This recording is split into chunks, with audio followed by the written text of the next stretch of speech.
नमस्कार, सत्यदर्शन न्यूज मध्ये आपले स्वागत आहे. मी पायल शहा. एक नजर टाकूया आजच्या ठळक घडामोडीवर. महाविकास आघाडीकडून शहर विकास जाहीरनाम्याचं प्रकाशन.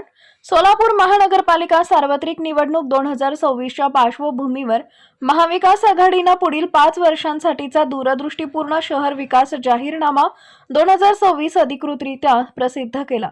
हा प्रकाशन सोहळा हॉटेल सूर्या मुरारजी पेठ सोलापूर इथं उत्साहात संपन्न झाला.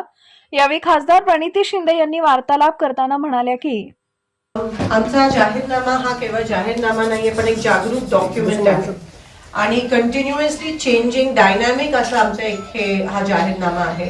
कट कॉपी पेस्ट जो भाजपचा जाहीरनामा आहे तसा बिलकुल नाहीये, हे तुम्हाला दिसतं. ह्याच्यात सर्व सामान्यांचे विषय जे आहेत ते तुम्हाला दिसून येत आहेत. भाजपचा जाहीरनामा बघितल्यावर आम्हाला त्यांच्यामध्ये आणि जे जनाचे प्रॉब्लेम्स आहेत, सामान्य लोकांचे जे अडचणी आहेत त्याच्यामध्ये खूप मोठा डिस्कनेक्ट आम्हाला दिसून आला.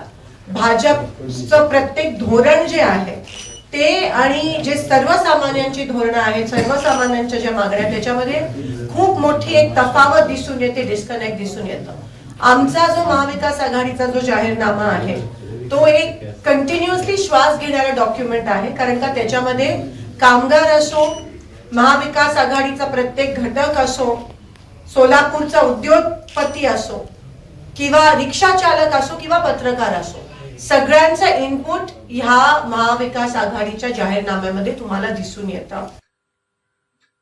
यावेळी कम्युनिस्ट पक्षाचे माजी आमदार कॉम्रेड नरसय्या आडम, शिवसेना उभाटा पक्षाच्या उपनेत्या अस्मिता गायकवाड, माजी आमदार प्रकाश यलगुलवार, काँग्रेस शहर अध्यक्ष चेतन नरोटे, राष्ट्रवादी शरद पवार पक्षाचे शहर अध्यक्ष महेश गादेकर, शिवसेना जिल्हा प्रमुख अजय दासरी, कम्युनिस्ट पक्षाचे युसुफ शेख, प्रवक्ते अशोक निंबर्गे, प्रताप चव्हाण, दत्ता गणेशकर यांच्यासह महाविकास आघाडीतील प्रमुख पदाधिकारी व मान्यवर नेते मंडळी उपस्थित होते.